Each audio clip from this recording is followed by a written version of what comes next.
কাঠের চেয়ারে বসে থাকতে থাকতে মানুষও একদিন কাঠ হয়ে যায়।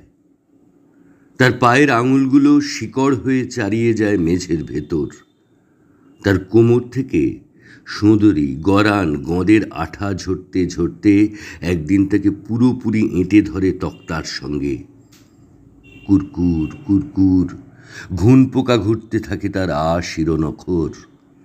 কাঠের চেয়ারে বসে থাকতে থাকতে একদিন পুরোপুরি কাঠ হয়ে যায় সে। তখন কেউ তাকে চড় মেরে চলে যায়, সে রাগে না। সমর্পণ নিয়ে নারী এসে কাছে দাঁড়ায়, সে কেঁপে ওঠে না। টালমাটাল পায়ে শিশু ছুটে আসে, সে দুহাত বাড়িয়ে দেয় না। একটার পর একটা কাঠ জুড়তে জুড়তে সে এমন এক কাঠের চেয়ার এখন, যার শরীরের সন্ধিতে সন্ধিতে শুধু জং ধরা পেরেকের গান, ঘুর ঘুর ঘুন পোকার গান, এক টানা করাত চেরাইয়ের গান।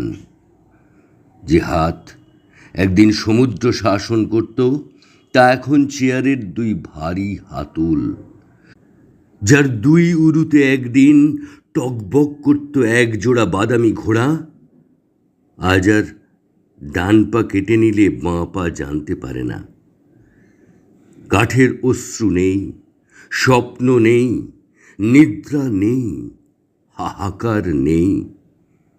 একটু কষ্ট করলেই জানলায় দাঁড়িয়ে সে দেখতে পেত ঢ্যাঙা কালো বেঁটে মাঝারি উটের মতো পরিশ্রমী মানুষ, মানুষ আর মানুষ।